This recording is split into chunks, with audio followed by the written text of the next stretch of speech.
La pluie battait violemment contre les vitres du taxi lorsque Robert Mercier réalisa qu'il était arrivé à destination. Le chauffeur se gara devant l'imposant édifice en miroir de l'avenue des Champs-Élysées et Robert jeta un œil à la montre suisse qui brillait à son poignet. 15 minutes. Il n'avait que 15 minutes pour monter au 30e étage, organiser ses pensées et sauver tout ce qu'il avait construit au cours des 20 dernières années de sa vie. Il paya la course à la hâte, ouvrant la portière du taxi tout en rangeant encore son portefeuille dans la poche intérieure de son costume italien. La pluie le frappa immédiatement et Robert courut vers l'entrée de l'immeuble, ses souliers en cuir coûteux éclaboussant l'eau des flaques qui se formaient sur le sol. Le concierge en uniforme ouvrit la porte en verre avec un hochement de tête respectueux, reconnaissant immédiatement l'un des hommes les plus puissants du pays. Robert traversa le hall en marbre à grandes enjambées, ses pensées tourbillonnant comme une tornade. Les accusations étaient absurdes, complètement fausses, mais il devait prouver son innocence. Quelqu'un avait détourné 15 millions d'euros d'un projet de logements sociaux du gouvernement, et d'une manière ou d'une autre, toutes les preuves pointaient vers lui. Des contrats signés numériquement avec son mot de passe, des virements bancaires autorisés par son identifiant, des courriels envoyés depuis son compte personnel. C'était un coup monté parfait, exécuté par quelqu'un qui connaissait chaque détail de sa routine et avait accès à des informations privilégiées. L'ascenseur monta rapidement, et Robert ferma les yeux un instant, essayant de contrôler sa respiration. Il avait passé la nuit précédente à rassembler chaque document, chaque justificatif, chaque preuve qui démontrait qu'il était à Londres pendant la période où les virements frauduleux avaient été effectués. Registre d'hôtel, billets d'avion, photos horodatées, témoins. Tout était méticuleusement organisé dans le porte-documents en cuir noir que sa secrétaire avait préparé. C'était son salut, la seule chose qui le séparait de la ruine complète. Les portes de l'ascenseur s'ouvrirent au 30e étage et Robert fut accueilli par Martine, sa secrétaire depuis 15 ans. Elle était visiblement tendue, le visage pâle et les mains fermement entrelacées. « Robert, les investisseurs sont déjà arrivés. Ils attendent dans la salle de réunion avec leurs avocats et des représentants du parquet, » murmura Martine, regardant nerveusement de part et d'autre. Robert acquiesça, redressant sa cravate et essayant de paraître plus confiant qu'il ne l'était réellement. Il tendit la main pour prendre le porte-documents en cuir qui aurait dû être avec lui, mais ses doigts ne rencontrèrent que le vide. Son cœur fit un bond dans sa poitrine. Il baissa les yeux, vérifia des deux côtés, tâta toutes les poches de sa veste. Rien. « Le porte-documents, » murmura-t-il, sentant le sang quitter son visage. « Martine, je n'ai pas le porte-documents. »« Comment ça ?» La secrétaire écarquilla les yeux, comprenant immédiatement la gravité de la situation. « Il était avec vous quand vous êtes parti d'ici il y a 1 heure. » Robert pressa ses mains contre ses tempes, forçant son esprit à remonter le temps. Il avait quitté le bureau avec le porte-documents, pris l'ascenseur, était monté dans le taxi.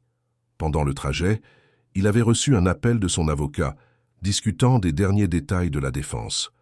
Quand le taxi s'était arrêté, il avait pris son téléphone, son portefeuille, et était sorti en courant à cause de la pluie. Le porte-documents était resté sur la banquette arrière. « Il est resté dans le taxi, » dit Robert, sa voix sortant plus comme un gémissement que comme des mots. « Je l'ai laissé dans ce maudit taxi. » Martine porta la main à sa bouche horrifiée. « Il faut appeler la compagnie de taxi, retrouver le chauffeur, récupérer ce porte-documents. Sans lui, sans les documents.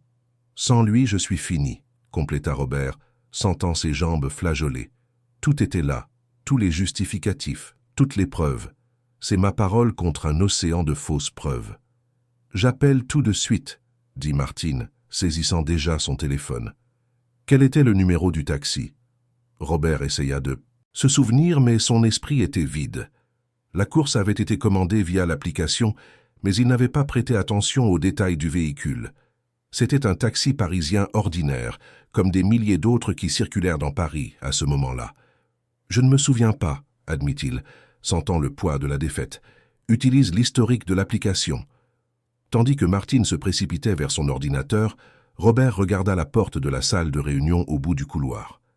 Il pouvait voir à travers le verre dépoli les silhouettes d'au moins 8 personnes assises autour de la table. Des investisseurs qui avaient placé des centaines de millions dans ces projets. Des avocats qui représentaient des fonds de pension et des institutions financières. Des représentants du gouvernement qui avaient le pouvoir non seulement de lui retirer ses contrats, mais de le mettre derrière les barreaux. Robert Mercier était parti de rien. Fils d'un maçon et d'une couturière, il avait travaillé sur des chantiers depuis l'âge de 14 ans, portant des sacs de ciment sous un soleil de plomb. Il avait étudié le soir, obtenu son diplôme d'ingénieur civil avec une bourse complète et fondé son entreprise de construction dans un petit bureau loué avec de l'argent emprunté. 20 ans plus tard, Mercier Construction était responsable de certains des plus grands projets du pays.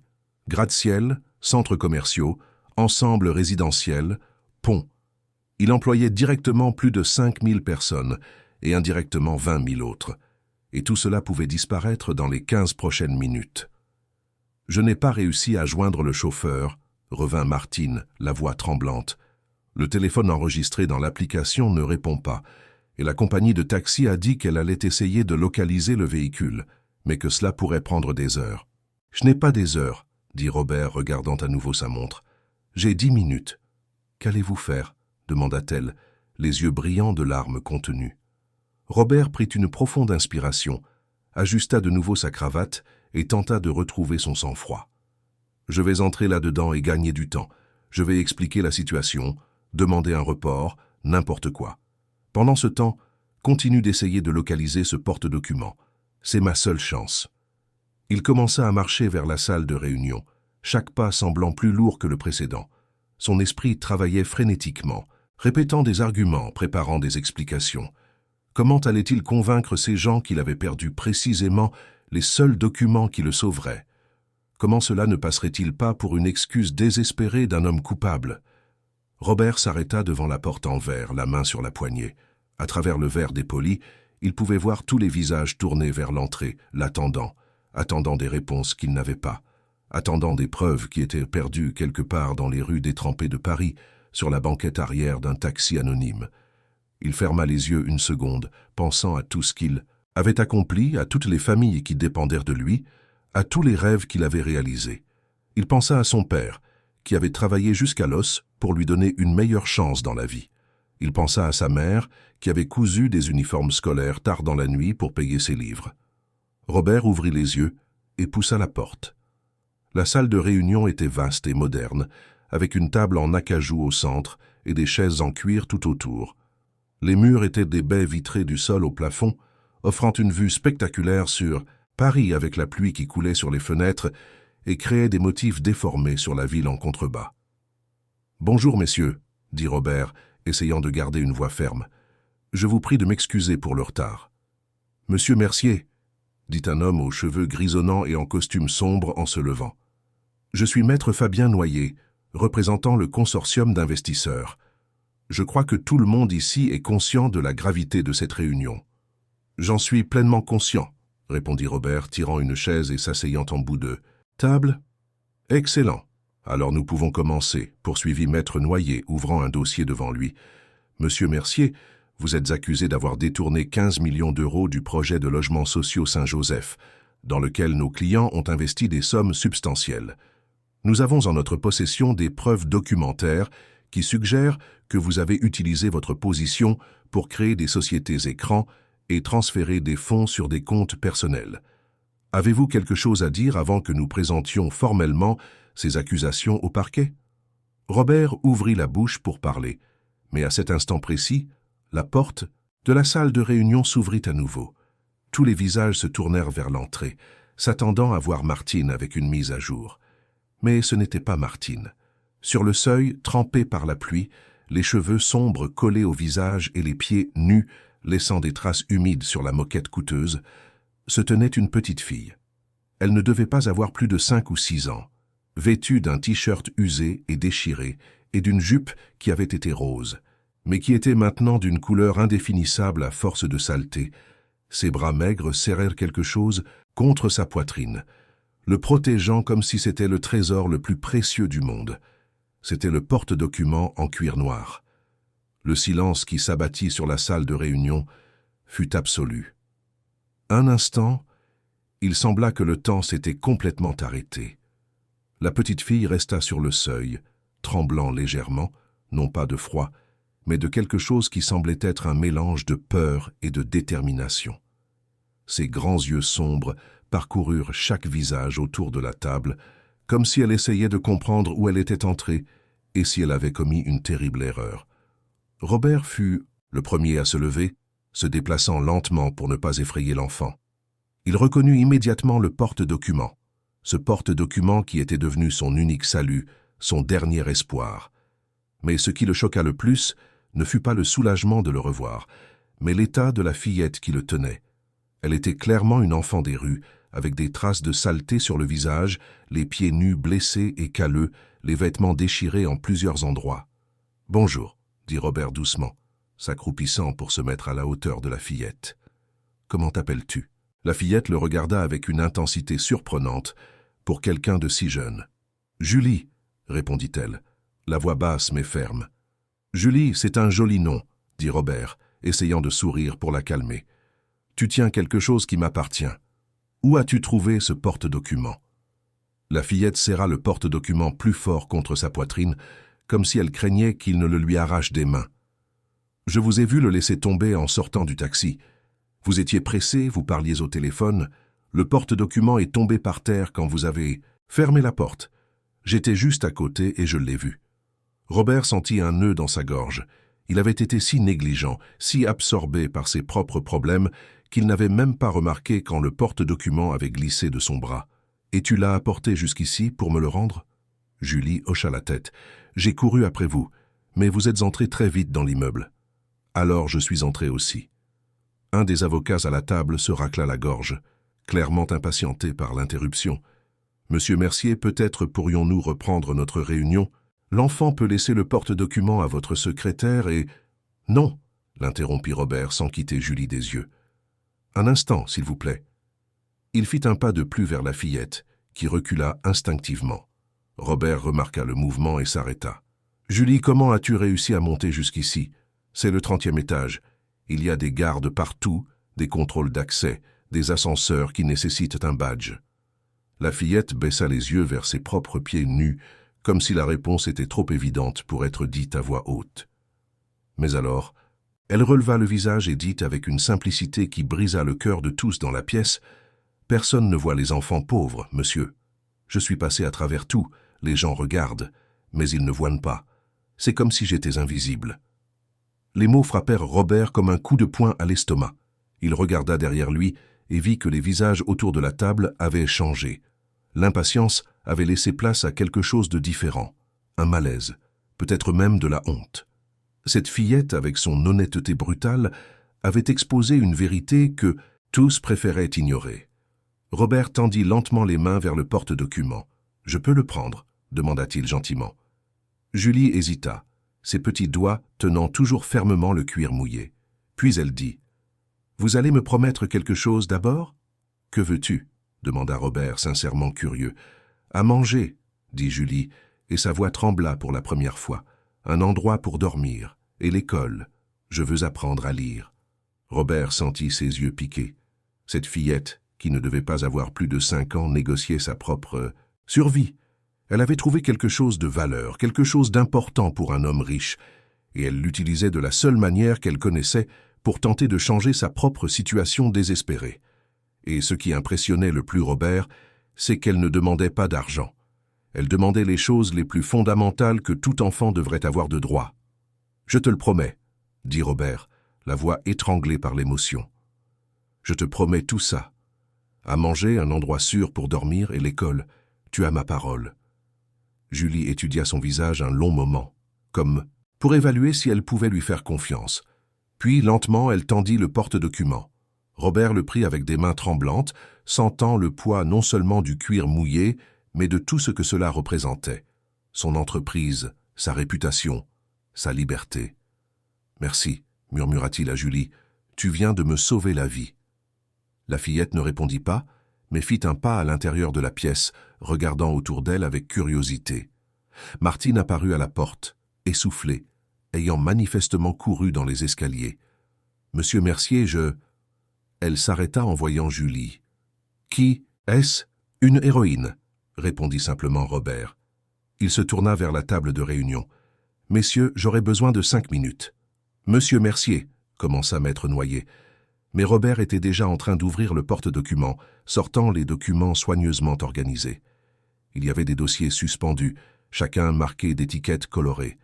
Justificatifs de voyage, relevés bancaires, contrats originaux, courriels imprimés, photos horodatées. Tout était là, un peu humide à cause de la pluie, mais intact. Robert commença à distribuer les documents sur la table, les organisant par ordre chronologique. « Voici les justificatifs de « mes billets d'avion pour Londres », dit-il, sa voix retrouvant sa force et sa confiance. Les dates coïncident exactement avec la période où les virements frauduleux ont été effectués. Voici les factures de l'hôtel où j'ai séjourné, avec confirmation d'arrivée et de départ. Voici des photos de moi en réunion à Londres, toutes vérifiables avec date et heure. Et ici, il posa un dossier plus épais sur la table, se trouvent les registres complets de mes identifiants d'accès au système de l'entreprise. Vous verrez que quelqu'un a cloné mon mot de passe et mon identifiant. J'ai déjà une équipe de cybersécurité qui enquête, et ils ont identifié que les accès frauduleux provenaient d'une adresse IP complètement différente de la mienne. Maître Noyer prit les documents et commença à les examiner, ses yeux se déplaçant rapidement sur les pages. Les autres investisseurs se penchèrent pour voir également. Le silence dans la pièce était maintenant différent, non plus de tension, mais de concentration. « Monsieur Mercier », dit enfin l'un des investisseurs, un homme plus jeune avec des lunettes. « Si ce que vous dites est vrai, alors quelqu'un au sein de votre entreprise travaille contre vous. »« Je sais, » dit Robert, « et je découvrirai qui c'est, mais d'abord j'ai besoin que vous voyiez que je suis innocent. » Pendant que les hommes discutaient et examinaient les documents, Julie s'était déplacée jusqu'à la baie vitrée et regardait la ville en contrebas. La pluie avait diminué, et maintenant seules des gouttes occasionnelles coulaient sur la vitre. Paris s'étendait à perte de vue, une mer d'immeubles et de rues, de vie et d'histoire. Martine s'approcha de la fillette et posa doucement la main sur son épaule. « Tu as faim ?» demanda-t-elle gentiment. Julie hocha la tête sans quitter la vue des yeux. « Toujours. » Martine sentit les larmes lui monter aux yeux. « Viens avec moi. Je vais te chercher des biscuits et du jus. » Mais Julie regarda Robert, comme si elle avait besoin de sa permission. Il fit un signe de tête en souriant. « Tu peux y aller, je ne partirai pas sans toi. » Julie suivit Martine hors de la pièce, et Robert retourna son attention vers les investisseurs. Maître Noyer avait fini d'examiner les documents et regardait maintenant Robert avec une expression très différente de celle qu'il avait affichée au début de la réunion. « Monsieur Mercier, dit-il lentement, il semble que nous ayons commis une erreur de jugement. Ces documents sont tout à fait convaincants. S'ils confirment vos allégations concernant l'adresse IP et le clonage d'identifiants, alors il est clair que vous êtes une victime, pas le coupable. »« J'ai toujours été une victime, » dit Robert, mais sans colère dans la voix. « Quelqu'un a passé des mois, peut-être des années, à planifier ça. Quelqu'un qui connaît mes habitudes, ma routine, qui a accès à des informations sensibles. Nous devons porter cela aux autorités immédiatement, » dit un autre investisseur, « et faire un audit complet de l'entreprise. »« Je m'en occupe déjà, » confirma Robert. « Mais je veux clarifier une chose. J'ai bâti cette entreprise à partir de rien, de mes propres mains. J'ai travaillé sur des chantiers avant d'avoir un bureau.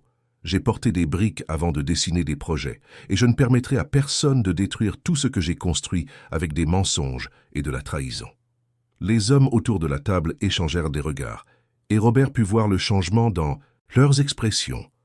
La méfiance laissait place au respect, et peut-être même à l'admiration. Il avait prouvé son innocence, mais plus que cela, il avait montré sa force de caractère en gérant la crise. « Monsieur Mercier, » dit Maître Noyer en tendant la main, « au nom de tous les investisseurs ici présents, je vous présente mes excuses. Nous aurions dû enquêter plus en profondeur avant de présumer votre culpabilité.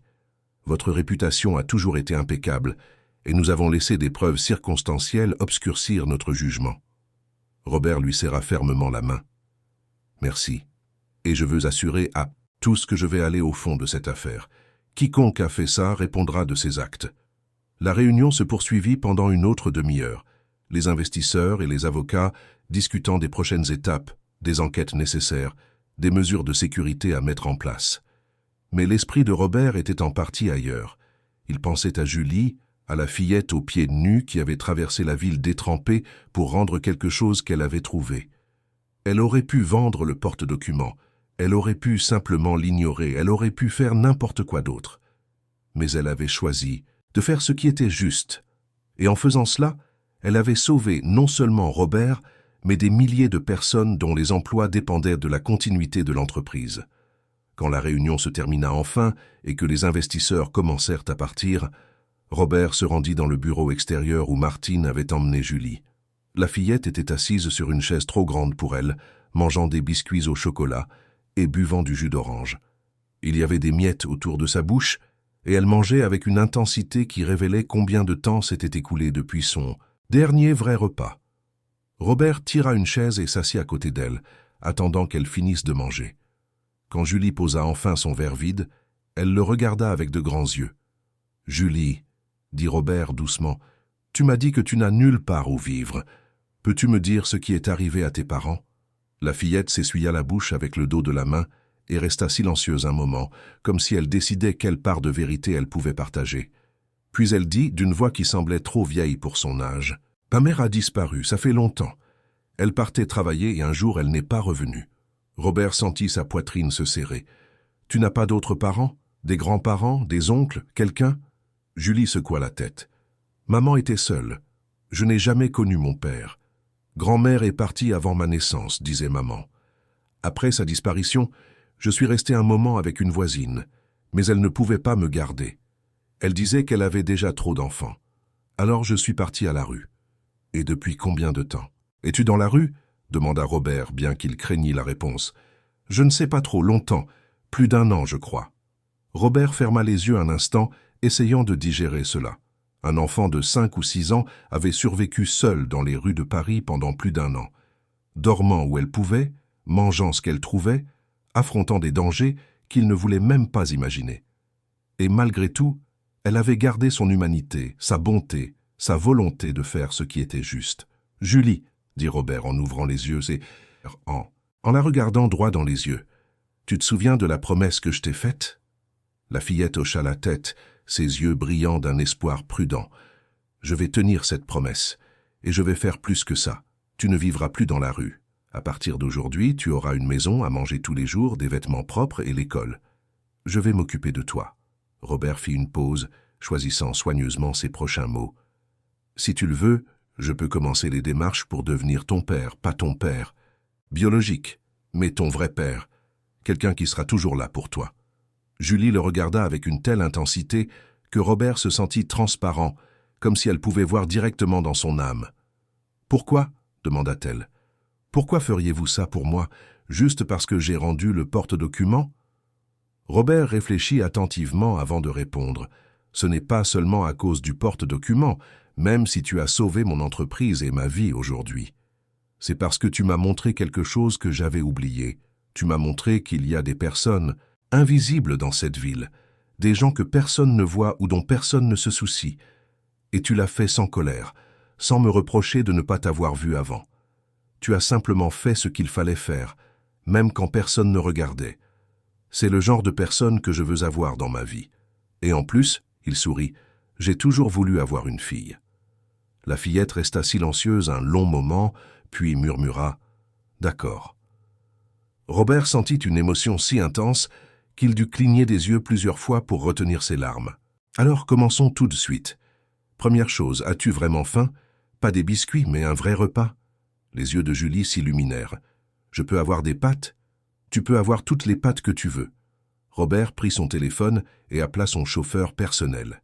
« Charles, préparez la voiture, nous partons maintenant. » Et il regarda Julie, tenant compte de son état. « Nous n'allons pas n'importe où, nous allons au plus beau restaurant de la ville. » 20 minutes plus tard, Robert et Julie entraient au Ciel de Paris, l'un des restaurants les plus exclusifs et les plus chers de Paris, situé au sommet de la tour Montparnasse, avec une vue panoramique sur la ville. Le maître d'hôtel fronça légèrement les sourcils en voyant la fillette aux pieds nus et sales. Mais un regard sévère de Robert suffit pour qu'il les conduise à la meilleure table, près de la fenêtre. Julie n'avait jamais rien vu de tel. Les tables couvertes de nappes blanches immaculées, les couverts en argent brillant sous les lumières douces, les serveurs impeccablement vêtus, servant des plats qui ressemblaient à des œuvres d'art. Elle s'assit sur la chaise rembourrée, les yeux écarquillés, touchant délicatement le bord de l'assiette en porcelaine, comme si elle avait peur de la casser. « Tu peux commander ce que tu veux ?» dit Robert gentiment. « Autant de plats que tu veux. » Julie regarda le menu, mais il était évident qu'elle ne savait pas lire. « Il y a des pâtes ?» demanda-t-elle timidement. Robert appela le serveur. « Apportez-lui 3 assiettes de pâtes, carbonara, bolognaise et ail et huile. Et pour moi, le filet avec un risotto aux cèpes. » Le serveur nota la commande avec une expression neutre, bien que Robert pût voir la surprise dans ses yeux. 3 assiettes de pâtes n'étaient pas une commande habituelle au ciel de Paris. Quand la nourriture arriva, Robert observa Julie avec un mélange de tristesse et de joie. Elle mangea la première assiette lentement, savourant chaque bouchée comme si c'était la chose la plus délicieuse qu'elle ait jamais goûtée. La deuxième assiette, elle la mangea plus vite, comme si elle avait peur que la nourriture disparaisse. Et quand elle arriva à la 3e assiette, des larmes commencèrent à couler sur son visage. « Pourquoi pleures-tu » demanda Robert, doucement. Julie sanglota, tenant toujours sa fourchette. « Je n'ai jamais mangé à ma faim. Jamais. J'ai toujours arrêté parce qu'il n'y avait plus de nourriture, pas parce que mon ventre était plein. » Robert sentit quelque chose se briser en lui. Il pensa à tous les repas qu'il avait gaspillés, à toutes les fois où il avait laissé de la nourriture dans son assiette parce qu'il était trop plein, à toutes les occasions où il avait traité la nourriture comme quelque chose de banal et d'acquis. Et là, il y avait un enfant qui n'avait jamais connu la simple satisfaction de manger jusqu'à satiété. « Maintenant, tu mangeras à ta faim tous les jours, » promit-il, chaque jour sans exception. Après le restaurant, Robert emmena Julie dans l'un des grands magasins les plus chers de la ville. « Tu as besoin de vêtements, » dit-il. « Beaucoup de vêtements. » La vendeuse hésita d'abord en les voyant, mais Robert dit simplement « Nous voulons une garde-robe complète, des vêtements pour toutes les saisons, des chaussures, des pyjamas, des manteaux, tout. Et vous pouvez commencer par quelque chose qu'elle puisse porter maintenant. » Au cours des 2 heures suivantes, Julie essaya plus de vêtements qu'elle n'en avait vu de toute sa vie. Des robes, des pantalons, des t-shirts, des chaussures de toutes sortes. Elle sortit du magasin vêtue d'un nouvel ensemble, avec des baskets confortables aux pieds, et Robert portait des sacs et des sacs de vêtements. Le lendemain, Robert engagea Hélène, une assistante sociale expérimentée qui avait travaillé pendant 20 ans avec des enfants en situation de vulnérabilité. Il engagea également Béatrice, une professeure particulière spécialisée en alphabétisation, pour travailler avec Julie tous les jours. Mais le changement le plus radical eut lieu 1 semaine plus tard. Robert vendit son triplex de luxe dans le 16e arrondissement, où il avait vécu seul ces 10 dernières années. C'était un appartement impeccable, moderne, avec des finitions haut de gamme. Mais il n'y avait pas de jardin, pas d'espace pour qu'un enfant puisse courir, jouer, être un enfant. À la place, il acheta une grande maison dans une résidence privée à Saint-Germain-en-Laye, dans la banlieue de Paris. La maison avait 6 chambres, un immense jardin avec des arbres fruitiers, une piscine, et le plus important, de l'espace pour que Julie puisse grandir. Quand Robert emmena Julie voir la nouvelle maison pour la première fois, elle resta un long moment à l'entrée, regardant le jardin verdoyant, la piscine bleue brillant sous le soleil, la maison qui ressemblait à un palais à ses yeux. « C'est tout à nous ?» demanda-t-elle incrédule. « Oui, c'est ta maison, » confirma Robert. « Tu veux voir ta chambre ?» La chambre de Julie était au 1er étage, avec de grandes fenêtres donnant sur le jardin. Robert avait tout décoré dans des tons de rose et de lilas, avec un grand lit moelleux, une armoire pleine de vêtements, des étagères pour les livres qu'elle apprendrait à lire, et même un petit bureau pour faire ses devoirs. Julie entra dans la chambre et toucha tout avec révérence. Le couvre-lit doux, les rideaux délicats, le tapis moelleux sous ses pieds. Puis, elle se tourna vers Robert, et pour la première fois depuis qu'ils s'étaient rencontrés, elle sourit, un sourire large et sincère qui illumina tout son visage. Robert s'agenouilla devant elle et prit ses petites mains.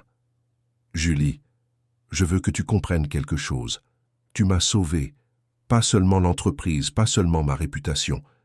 Tu m'as sauvée d'une vie vide. J'avais de l'argent, j'avais du succès, j'avais tout ce que je pensais être important.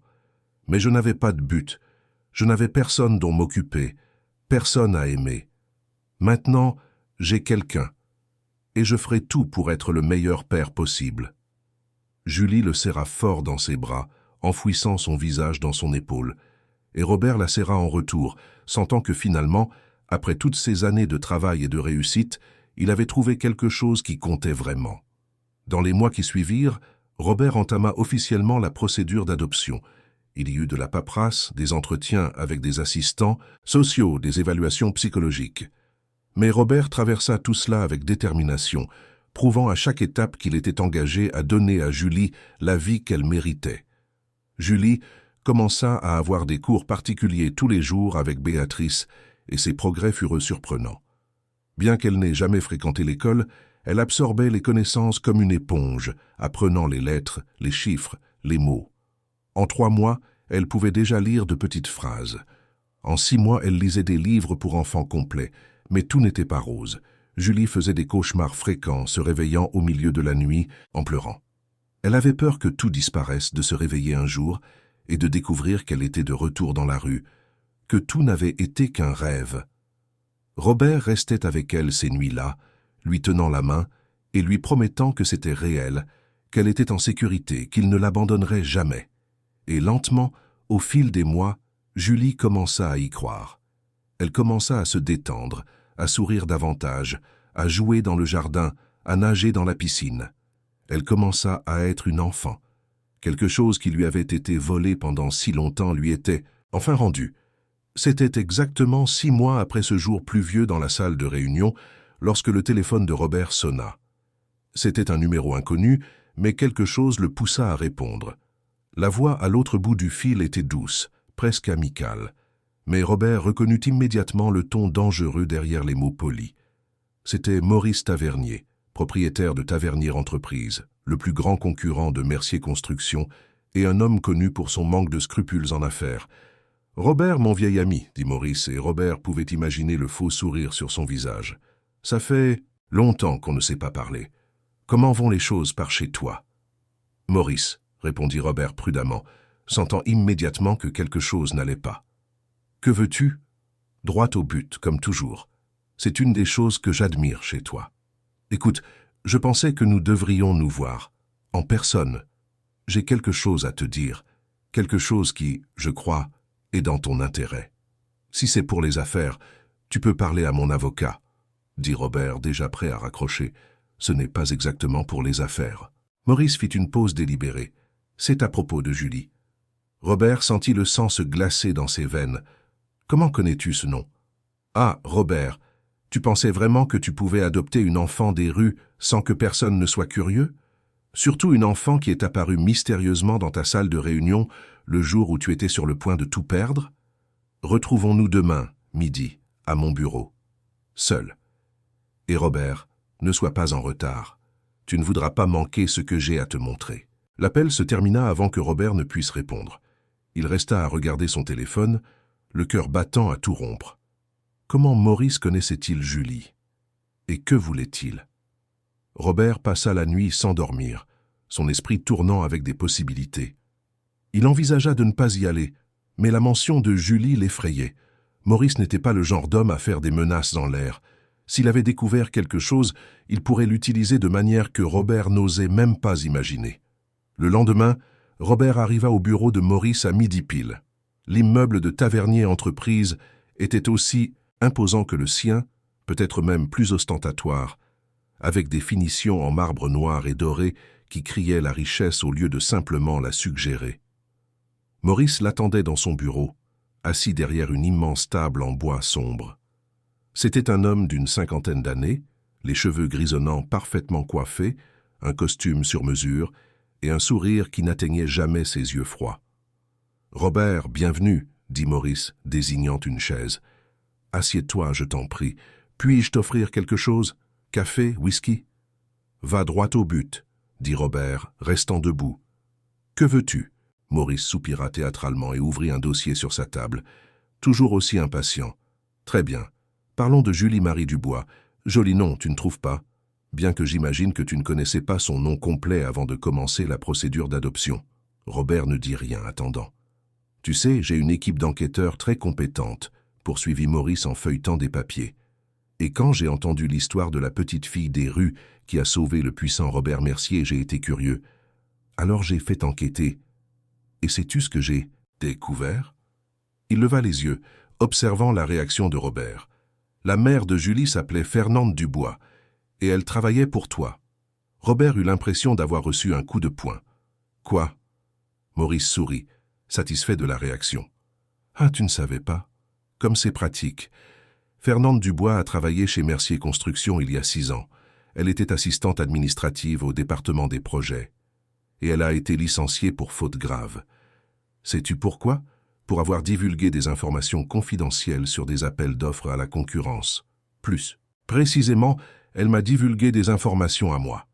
Robert se laissa tomber sur la chaise, son esprit traitant cette information. Il se souvenait vaguement de l'affaire. Cela avait été un scandale interne à l'époque.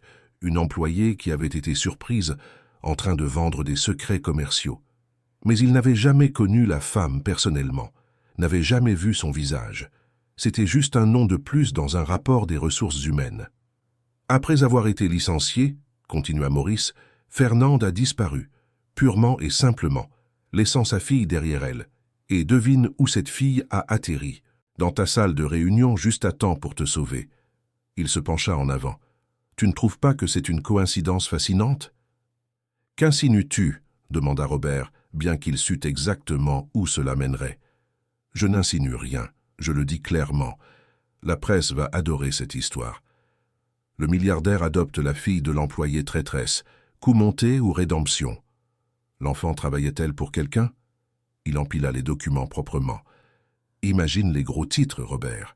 Imagine ce que cela ferait à ta réputation, à ton entreprise, à la pauvre Julie. Robert serra les poings sur les accoudoirs de la chaise. Que veux-tu, Maurice? 40% de Mercier Construction, dit simplement Maurice. Tu me transfères 40% des actions de ton entreprise, et cette information ne verra jamais le jour. Je reste ton concurrent, bien sûr, mais aussi ton associé. Et nous savons tous les deux que c'est un petit prix à payer pour garder ta réputation intacte et protéger cette adorable petite fille. Robert regarda l'homme en face de lui, sentant une colère froide et calculée l'envahir. Maurice pensait qu'il avait gagné, qu'il avait trouvé le levier parfait pour détruire tout ce que Robert avait construit. Et peut-être l'avait-il. L'histoire serait dévastatrice si elle fuyait. Les gens remettraient en question ses motivations. Ils enquêteraient sur Julie. Ils transformeraient un acte de bonté en un scandale sordide. Mais alors Robert pensa à Julie, à son sourire quand elle rentrait de ses cours, à la façon dont elle courait pour le serrer dans ses bras quand il rentrait à la maison, à la façon dont elle avait commencé à l'appeler papa, timidement au début, mais maintenant avec confiance et amour. Il pensa à la façon dont elle commençait enfin à faire confiance, à croire qu'elle avait une maison, qu'elle était en sécurité. Et il réalisa que cela n'avait pas d'importance. Peu importait ce que Maurice ferait, ce que la presse dirait, ce que le monde penserait. Julie était sa fille, non pas à cause d'un plan élaboré ou d'une coïncidence pratique, mais parce qu'il avait choisi de l'aimer et qu'elle avait choisi de l'aimer en retour. Et aucune somme d'argent ne valait de sacrifier cela. Robert se leva lentement, regardant Maurice droit dans les yeux. Non. Comment? Maurice cligna des yeux, clairement surpris. J'ai dit non, répéta Robert, la voix ferme. Tu peux divulguer ce que tu veux à la presse, tu peux raconter toute l'histoire, tu peux faire les gros titres, tu peux créer un scandale, mais tu n'auras pas un centime de mon entreprise. Maurice se leva aussi, son expression passant de la surprise à la fureur. Tu es fou, ça va te détruire. Peut-être, dit Robert calmement, mais je ne céderai pas au chantage. Et tu sais pourquoi? Parce que Julie m'a appris quelque chose que j'avais oublié. Elle m'a appris que certaines choses sont plus importantes que l'argent, que la réputation, que le succès. Elle m'a appris ce qu'est l'intégrité. Alors fais ce que tu as à faire.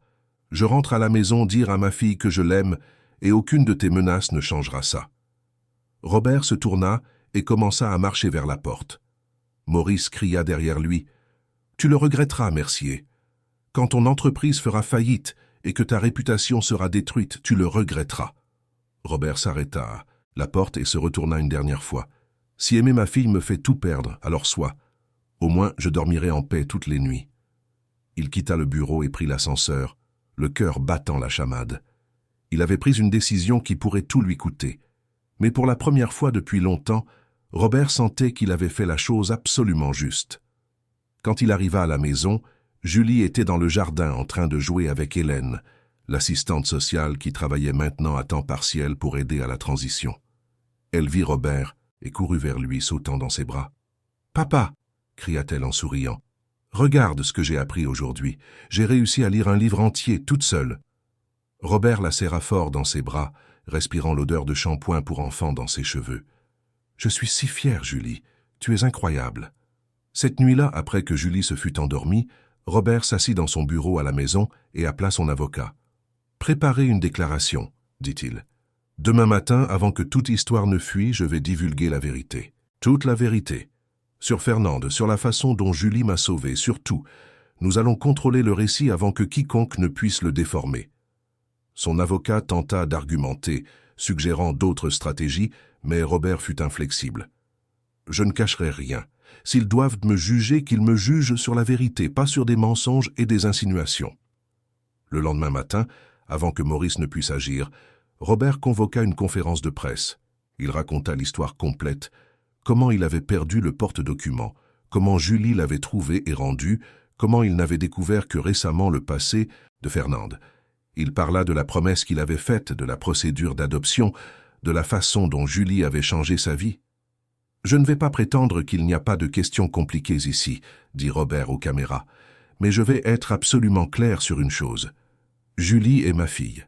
Pas parce que sa mère a travaillé pour moi il y a des années, pas parce qu'elle m'a sauvé d'une situation difficile, mais parce que j'ai choisi d'être son père et qu'elle m'a choisi comme père.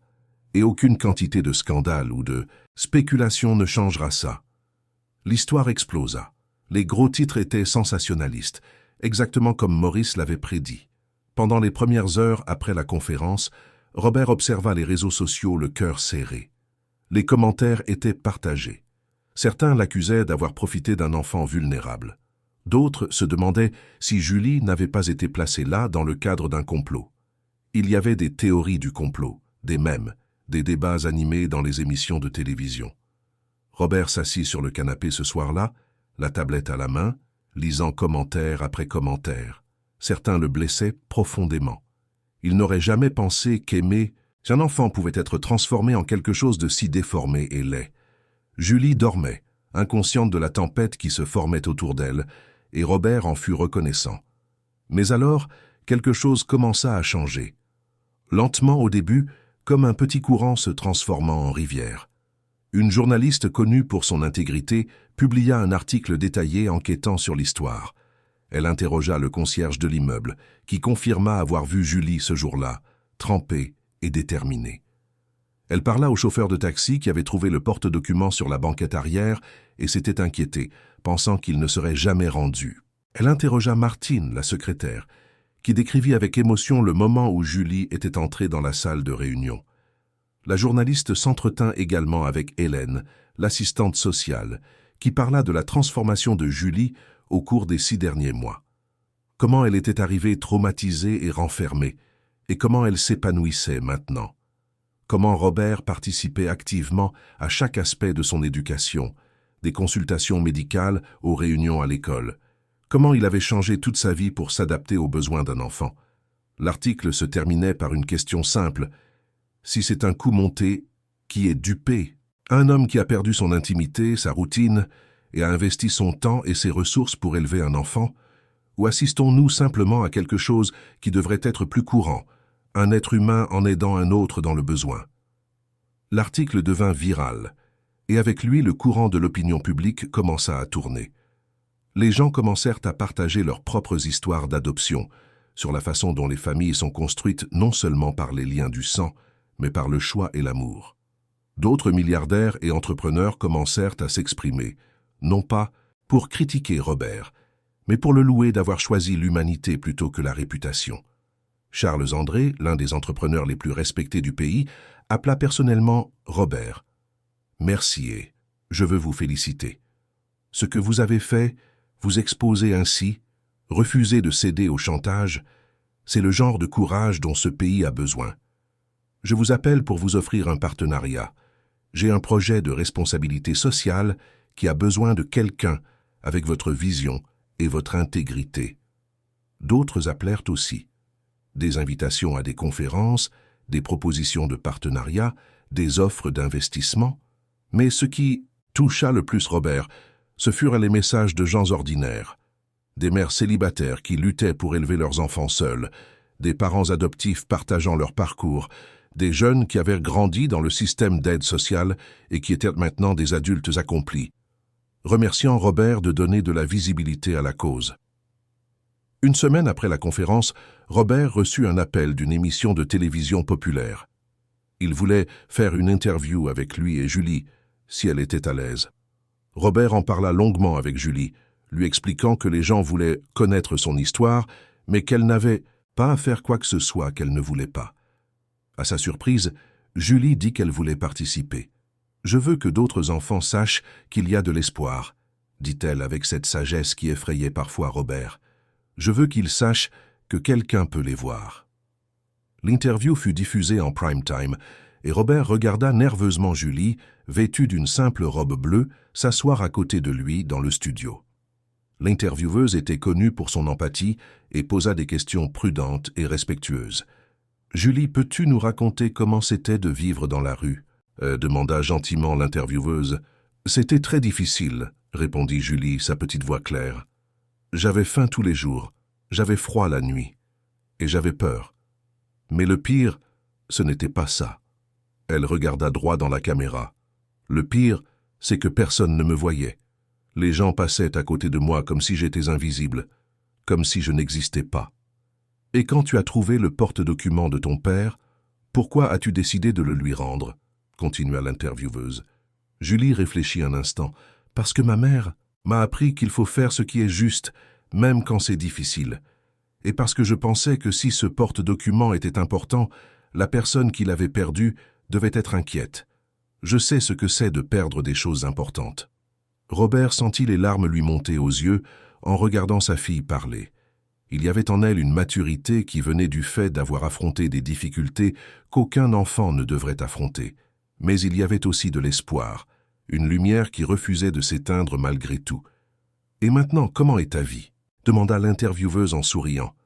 Le visage de Julie s'illumina. « Maintenant, j'ai une maison. J'ai à manger tous les jours. Je vais à l'école et j'apprends à lire. » Elle regarda Robert avec tant d'amour qu'il sentit son cœur se serrer.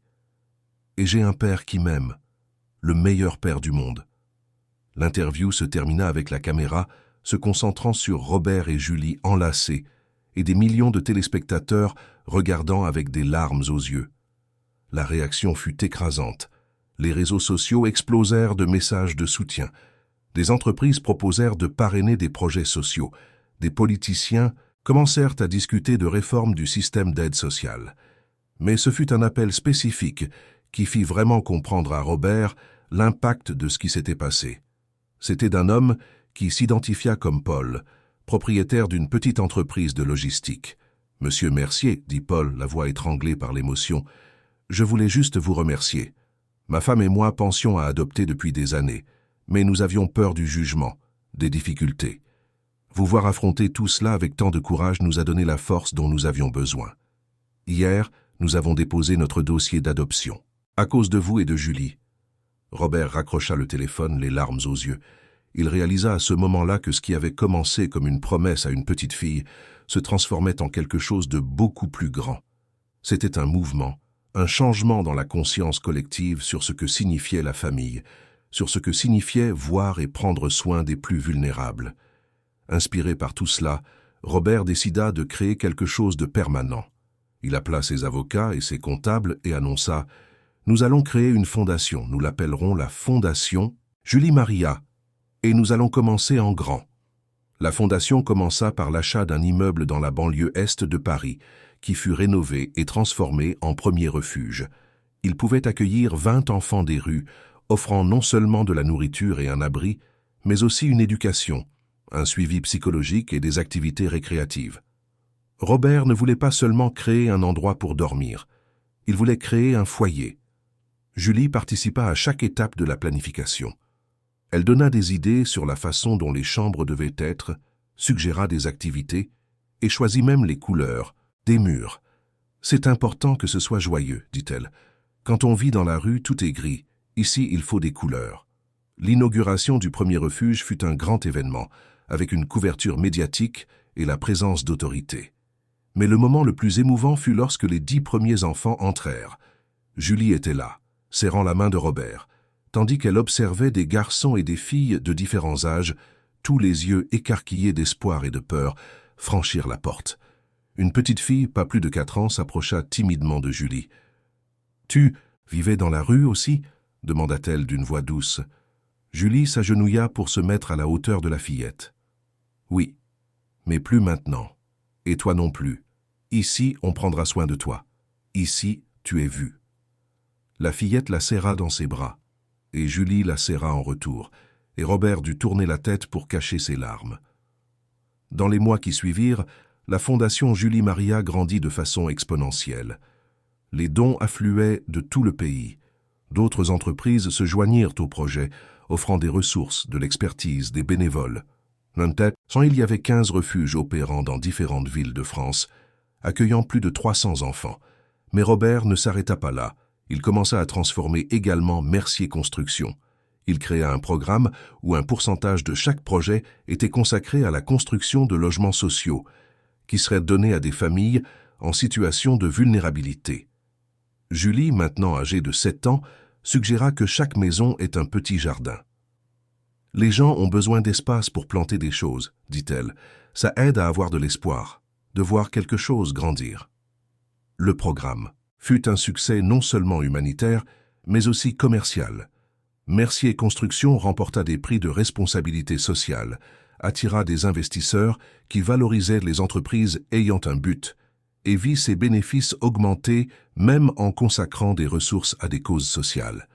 Robert prouva qu'il était possible de faire le bien et de bien le faire en même temps. 3 ans après ce jour pluvieux, la Fondation Julie Maria organisa son premier grand événement de collecte de fonds. C'était un dîner de gala dans l'hôtel le plus luxueux de Paris, avec la présence de célébrités, d'entrepreneurs et même du ministre du Logement. L'objectif était de recueillir des fonds pour étendre encore plus le travail de la Fondation. Julie, maintenant âgée de 8 ans, avait insisté pour faire un discours. Robert était nerveux pour elle, sachant que parler en public devant des centaines d'adultes était intimidant même pour des adultes expérimentés. Mais Julie s'était entraînée pendant des semaines et elle était déterminée. Quand vint le moment pour Julie de monter sur scène, Robert lui tint la main et murmura « Tu vas être merveilleuse. Mais si tu as le trac, regarde-moi, je serai juste là. » Julie monta les marches. De la scène avec confiance, ses nouvelles chaussures brillant sous les lumières.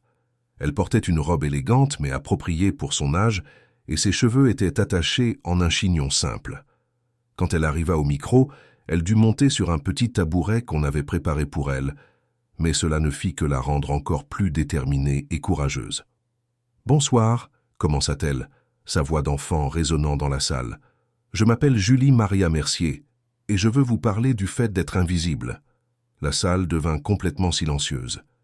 Tous les yeux étaient fixés sur cette petite fille sur scène. « Quand je vivais dans la rue, les gens passaient à côté de moi tous les jours, » continua Julie. « Beaucoup de gens. Des gens qui allaient au travail, des gens qui sortaient dîner, des gens qui achetaient de belles choses. Et tous me voyaient, mais ne me voyaient pas vraiment. Parce que pour eux, j'étais juste une autre enfant sale sur le trottoir. » Elle fit une pause. « J'étais invisible. » Julie prit une profonde inspiration. « Un jour, j'ai trouvé un porte-document. C'était un porte-document très important, plein de papiers. Et je savais que la personne qui l'avait perdu était inquiète. Alors j'ai couru après elle. J'ai couru jusqu'à ce grand et bel immeuble où elle travaille. Et quand je suis entré, je suis passé devant tous les gardes, toutes les secrétaires, toutes les personnes importantes. Et personne ne m'a arrêté, parce que j'étais toujours invisible. » Robert, regardant depuis la première table, sentit les larmes couler librement sur son visage. Autour de la salle, il pouvait voir d'autres personnes pleurer silencieusement aussi. Mais quand je suis entré dans cette salle, quelqu'un m'a vu pour de vrai pour la première fois, dit Julie en regardant directement Robert. Mon père m'a vu. Il ne m'a pas seulement vu, il m'a écouté. Et quand j'ai demandé de l'aide, il ne m'a pas tourné le dos. Il a promis de m'aider et il a tenu sa promesse. Julie se tourna de nouveau vers le public. Aujourd'hui, je ne suis plus invisible. J'ai une maison, une famille, je vais à l'école, je mange tous les jours et j'ai des vêtements propres. Je suis aimé. Mais je n'oublierai jamais ce que c'était d'être invisible, et c'est pourquoi je veux que vous aidiez la Fondation Julie Maria, parce qu'il y a beaucoup d'enfants dehors qui sont encore invisibles. Des enfants qui ont faim, froid, peur, des enfants qui pensent que personne ne se soucie d'eux. Elle regarda autour de la salle, établissant un contact visuel avec autant de personnes que possible. Tout le monde mérite d'être vu. Chaque enfant mérite d'être aimé. Mon père m'a appris ça. Il m'a sauvé. Mais vous savez quoi? Je l'ai sauvé aussi. Parce qu'avant de me rencontrer, il avait tout mais il n'avait pas le plus important. Il n'avait personne à aimer et dont être aimé en retour. Maintenant, il a quelqu'un. Et aujourd'hui, ensemble, nous voulons aider à sauver plus d'enfants. Parce que chaque enfant compte. Chaque enfant mérite une chance. Le silence qui suivit le discours ne dura qu'une seconde avant que la salle n'explose en applaudissements. Les gens se levèrent, applaudissant à tout rompre, beaucoup pleurant ouvertement. Le ministre essuyait ses yeux avec un mouchoir. Des hommes d'affaires endurcis, qui montraient rarement leurs émotions, étaient visiblement touchés. Le discours de Julie avait percé toutes les défenses, toute la froideur, et atteint le cœur de chaque personne présente. Cette nuit-là, la Fondation Julie Maria recueillit plus de 5 millions d'euros. Mais plus important que l'argent furent les engagements. Des entreprises s'engagèrent à créer des programmes de stage pour les jeunes sortant du système d'aide sociale. Des écoles privées offrirent des bourses d'études. Des médecins et des dentistes se portèrent volontaires pour soigner gratuitement les enfants des refuges. Dans les années qui suivirent, Julie grandit non seulement en âge, mais en sagesse et en compassion.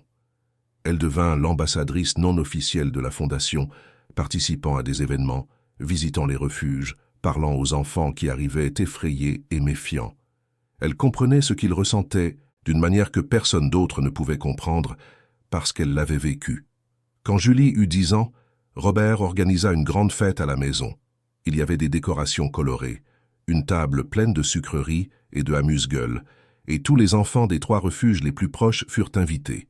Julie avait insisté là-dessus. « Je ne veux pas une fête juste pour moi, » dit-elle. « Je veux partager avec ceux qui attendent encore une famille. » Pendant la fête, alors qu'il regardait Julie jouer et rire avec les autres enfants, Robert sentit quelqu'un lui toucher le bras. C'était Hélène, l'assistante sociale qui avait aidé à la transition de Julie et qui coordonnait maintenant le programme de suivi psychologique de la Fondation. « Vous avez créé quelque chose d'incroyable ici, Robert, » dit Hélène, regardant les enfants courir dans le jardin. « Pas seulement la Fondation, mais Julie, c'est une fille spéciale. »« Elle a toujours été spéciale, » répondit Robert. « Je lui ai juste donné l'occasion de s'épanouir. » Hélène sourit. « Savez-vous combien d'enfants ont été adoptés ces 3 dernières années à Paris? Le nombre a augmenté de 30%. Et quand on demande aux parents adoptifs ce qui les a inspirés, savez-vous quel nom revient sans cesse? » Robert la regarda surpris. « Le vôtre, et celui de Julie. Vous avez changé la culture. Vous avez montré que la famille, c'est l'amour, pas l'ADN. Que l'adoption n'est pas de la charité, c'est une famille. C'est un héritage plus grand que n'importe quel bâtiment que vous ayez jamais construit. » À 12 ans, Julie entra dans une prestigieuse école privée. Robert avait hésité, craignant qu'elle ne soit victime de préjugés en raison de son origine, mais Julie le surprit à nouveau, par sa résilience et son intelligence. Non seulement elle s'adapta, mais elle excella notamment en histoire et en rédaction. C'est lors d'un projet scolaire sur l'architecture urbaine que Julie eut une idée qui allait changer une fois de plus le cours de Mercier Construction. Elle rentra à la maison excitée, portant une maquette qu'elle avait faite à l'école. « Papa, il faut que tu vois ça », dit-elle en posant la maquette sur la table de la salle à manger. C'était un ensemble résidentiel, mais différent de tout ce que Robert avait jamais vu. Les maisons étaient petites, mais bien conçues, avec des jardins communautaires, des aires de jeu et même une école au centre. « C'est impressionnant, Julie, » dit Robert en examinant attentivement le travail. « Tu l'as fait toute seule ?» Julie hocha la tête. « C'est un projet pour les familles qui n'ont nulle part où vivre. Mais ce n'est pas seulement donner une maison, c'est donner une communauté. Un endroit où les enfants peuvent jouer en sécurité, où les adultes peuvent avoir des potagers et se connaître. Un endroit qui soit beau, pas seulement fonctionnel. » Robert regarda sa fille avec une admiration et une fierté croissante. Et si on le faisait pour de vrai? Les yeux de Julie s'écarquillèrent. Sérieusement? On peut? Bien sûr qu'on peut. Mercier Construction a les ressources, les terrains, l'expertise, et maintenant, elle a une brillante architecte en formation avec des idées révolutionnaires. Dans les mois qui suivirent, Robert travailla avec son équipe pour transformer l'idée de Julie en réalité. Ils identifièrent des terrains sous-utilisés, négocièrent avec le gouvernement et commencèrent à construire. Le premier ensemble résidentiel Julie Maria fut inauguré 1 an plus tard, avec 50 maisons, chacune avec 2 chambres, un jardin, et construite avec des matériaux durables et de qualité. Les familles qui reçurent les maisons furent sélectionnées parmi celles en plus grande situation de vulnérabilité, beaucoup d'entre elles avec des enfants qui étaient passés par les refuges de la Fondation. C'était un cycle complet: accueillir les enfants, soutenir les familles, offrir non seulement une aide temporaire, mais une solution permanente. La cérémonie de remise des clés fut émouvante. Julie, maintenant âgée de 13 ans, remit personnellement les clés de plusieurs maisons, serrant dans ses bras les mères qui pleuraient de joie, jouant avec les enfants, qui auraient désormais un endroit sûr pour grandir. Une femme tenant une petite fille dans ses bras s'approcha de Julie, les larmes aux yeux. « Ma fille aura ce que je n'ai jamais eu, » dit-elle. « Un endroit à appeler chez soi. Merci de ne pas oublier d'où vous venez. Merci d'utiliser votre histoire pour aider les autres. » Julie serra la femme et sa fille dans ses bras. « Je n'oublierai jamais, et tant que je pourrai faire quelque chose, je continuerai d'aider. » Le succès du projet mena à des expansions. 2 ensembles résidentiels, 5, 10. Mercier Construction se transforma d'une entreprise de construction conventionnelle en une entreprise d'architecture sociale. Leader du secteur en matière de responsabilité sociale et de durabilité. Et curieusement, plus il faisait pour le bien social, plus l'entreprise grandissait. Les investisseurs voulaient en faire partie de quelque chose de significatif. Les clients voulaient travailler avec une entreprise qui avait des valeurs. Les talents voulaient travailler sur des projets qui changeaient des vies. 15 ans après ce jour pluvieux sur les Champs-Élysées, Julie obtint son diplôme d'architecture de la Sorbonne, l'une des universités les plus prestigieuses du pays. Elle fut la major de sa promotion, et Robert était au premier rang, la regardant avec une fierté qui transcendait les mots. « Quand la vie nous donne une seconde chance, » dit Julie dans son discours de fin d'études, « nous avons 2 choix. Nous pouvons l'utiliser uniquement pour nous-mêmes, ou nous pouvons l'utiliser pour créer plus de chances pour les autres. Je choisis la deuxième option. Je choisis d'utiliser mon diplôme, mon histoire, ma voix, pour être l'architecte non seulement de bâtiments, mais de futurs. Des futurs pour les enfants qui sont encore invisibles, des futurs pour les familles qui n'ont pas encore de foyer, des futurs pour une société plus juste. » Elle regarda directement Robert. « Je dédie ce diplôme à l'homme qui m'a appris que le vrai succès ne se mesure pas en argent, mais en amour, à l'homme qui m'a vu quand j'étais invisible, à mon père. » Ce soir-là, lors du dîner de célébration dans la même maison où Julie avait grandi, elle s'assit avec Robert sur la terrasse, regardant les étoiles. Ils restèrent un moment dans un silence confortable, appréciant simplement la présence l'un de l'autre. « Papa, » dit finalement Julie, « j'ai une proposition. » Robert sourit. « Tu en as toujours. Et si on transformait complètement l'entreprise? Et si on changeait le nom pour Architecture Sociale Mercier et qu'on se concentrait exclusivement sur des projets qui changent des vies, des ensembles résidentiels, des écoles dans des communautés défavorisées, des hôpitaux dans des zones reculées? On peut toujours gagner de l'argent, mais avec un but. » Robert n'eut même pas besoin de réfléchir. « Faisons-le, ensemble. » Et c'est ce qu'ils firent. Architecture Sociale Mercier devint une référence nationale et internationale en matière de construction à vocation sociale. Julie dirigeait les projets de conception, créant des espaces qui n'étaient pas seulement fonctionnels, mais beaux et dignes. Robert s'occupait de la gestion et des partenariats, utilisant son expérience et ses relations pour rendre chaque projet possible. En 5 ans, ils construisirent des logements pour plus de 10 000 familles. Ils sortirent plus de 15 000 enfants de la rue grâce à la Fondation. Ils créèrent des opportunités d'emploi, d'éducation et d'espoir dans des dizaines de communautés. Mais pour Robert, le plus grand cadeau n'était pas dans les chiffres, les statistiques ou les prix qu'ils accumulaient. Il était dans les moments simples, dans le « bonjour » que Julie disait chaque matin, dans l'étreinte chaleureuse avant qu'elle ne parte au travail, dans le « Je t'aime, papa » qu'elle murmurait avant de s'endormir, même maintenant à 22 ans. Un soir, assis dans son bureau à la maison, Robert regarda les photos sur le mur. Il y en avait tellement. Julie petite le jour de leur rencontre, trempée et tenant le porte-document. Julie le jour de sa première rentrée à l'école privée. Julie coupant le ruban à l'inauguration du premier refuge. Julie recevant son diplôme. Julie dans des centaines de moments qui composaient une vie, une famille, un amour. Il pensa à tout ce qu'il avait accompli dans sa vie. Les bâtiments qu'il avait construits, les affaires qu'il avait conclues, l'empire qu'il avait bâti. Et il réalisa que rien de tout cela ne se comparait à ce qu'il avait gagné ce jour de pluie. Il avait gagné une fille. Il avait gagné un but. Il avait gagné la compréhension que la vraie richesse ne réside pas dans ce que nous accumulons, mais dans ce que nous partageons. Robert prit son téléphone et écrivit un message à Julie qui était dans son appartement de l'autre côté de Talaville. « Merci de m'avoir sauvé ce jour-là. Merci de m'avoir appris à voir. Merci d'être ma fille. Je t'aime plus que tout. » La réponse arriva quelques secondes plus tard. « Tu as sauvé ma vie en premier, et je t'aime aussi, papa, toujours. » Robert sourit, rangea son téléphone et regarda à nouveau les photos. Il avait appris la leçon la plus importante de toutes. Parfois, quand nous pensons que nous sauvons quelqu'un, nous découvrons qu'en réalité, c'est nous qui avions besoin d'être sauvés. Et que l'amour, le véritable amour inconditionnel, a le pouvoir de transformer non seulement 2 vies, mais des milliers. Dehors, la ville de Paris continuait de pulser, avec ses lumières et ses sons, ses rêves et ses défis. Et quelque part dans cette ville, il y avait un enfant invisible, attendant d'être vu. Mais maintenant, grâce à Robert et Julie, il y avait un peu plus d'espoir, un peu plus d'amour, un peu plus de lumière dans l'obscurité, et cela faisait toute la différence.